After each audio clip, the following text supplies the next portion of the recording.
এবার নজর রাখবো নবদ্বীপে বিজেপি করায় তরতাজা এক ছেলেকে মারধর করে খুনের অভিযোগ। থানায় অভিযোগ দায়ের হলেও এখনো একজনকেও গ্রেফতার করতে পারেনি পুলিশ।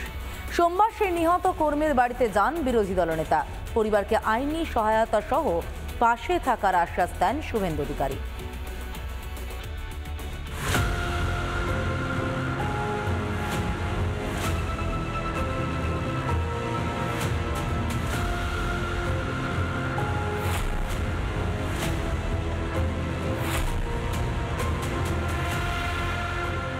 বিশ্বকর্মা পুজো রাতেই নবদ্বীপে বিজেপি কর্মী সঞ্জয় ভৌমিককে পিটিয়ে খুনের অভিযোগ।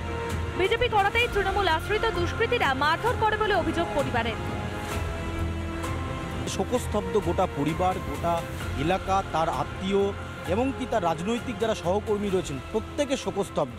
একটা তরতাজা প্রাণ তাকে যেভাবে কেড়ে নিল তৃণমূল আশ্রিত দুষ্কৃতীরা, তাতে প্রতিবাদের ঝড় উঠছে।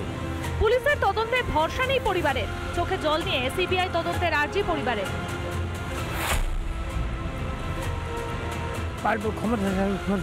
ক্ষমতা না দিলে কি করে করবে? হ্যাঁ, সিবিআই তদন্ত চাইছি। সিবিআই তদন্তে চাই, বা যারা এই কাজ করেছে তাদের শাস্তি চাই। কি কারণে মারলো সেটাও জানতে চাই। এলাকার পরিচিত কর্মী, তাই মারধর করে খুন এবং খুনের পরেও হুমকি দেওয়ার অভিযোগ নিহত কর্মীর দিদি। যারা মেরেছে তারা প্রমাণিত তৃণমূলের দুষ্কৃতী গুন্ডা। তারা তৃণমূলের শক্তিতে বলিয়ান। আজকে তাদের যে পেছনে বড় মাথা আছে তারা বলতো তোরা যা ইচ্ছা কর, আমরা তো পেছনে আছি। কারণ সেদিন মাকেও বলেছে, পুলিশে বলে কি করবেন, আপনি কিচ্ছু করতে পারবেন না, আপনার আমাদের কাছে অনেক জিনিস আছে আর আপনাকে থানায় যেতে দেবো না। আর বলেছে যে আপনি থানায় গেলেও কিছু করতে পারবেন না। নিহত বিজেপি কর্মীর বাড়ি গিয়ে তার প্রতিকৃতিতে মাল্যদান করে শ্রদ্ধা জানান বিরোধী দলনেতা।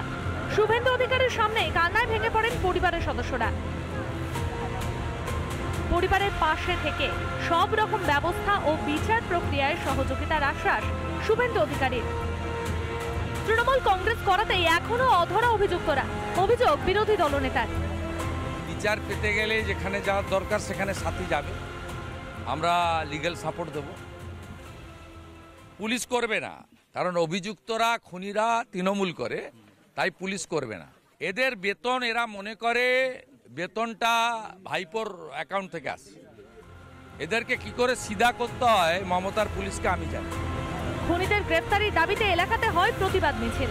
কালো পতাকা হাতে নিয়ে মিছিলে শামিল হন শুভেন্দু অধিকারী। শুভেন্দু অধিকারী তিনি কালো পতাকা হাতে নিয়ে হাঁটছেন আর স্বতঃস্ফূর্ত জনস্রোত।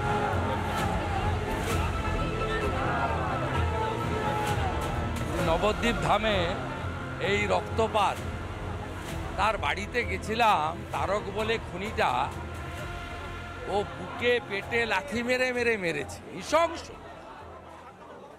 যার হুঁশ আছে তাকে মানুষ বলা হয়, এদের তো জানোয়ারের সঙ্গেও এদের তুলনা করা যাবে। পঞ্চায়েত, বিধানসভা কিংবা লোকসভা, বাংলায় নির্বাচন হলেই বিরোধীদের ওপর নেমে আসে অত্যাচারের খড়গ। নদিয়ায় বিজেপি কর্মী খুনেও কাউকে গ্রেফতার করতে পারেনি পুলিশ। অভিযোগ দায়ের হলেও অভিযুক্তের টিকিটিও ছুঁতে পারেনি পুলিশ। অভিযুক্তরা তৃণমূল বলেই কি হাত গুটিয়ে পুলিশ প্রশাসন? শাসক দলের হাত মাথায় থাকলেই কি মেলে খুন, রাহাজানি, দাদাগিরির ফ্রি লাইসেন্স? নবদ্বীপ থেকে অনুপম পাত্রের রিপোর্ট, রিপাবলিক বাংলা। নানা ধরনের কন্টেন্ট দেখার জন্য লাইক করুন, শেয়ার করুন আমাদের ফেসবুক পেজ, সাবস্ক্রাইব করুন আমাদের ইউটিউব চ্যানেল। পাশাপাশি অন্যান্য ব্রেকিং নিউজের জন্য অবশ্যই চোখ রাখুন রিপাবলিক বাংলায়।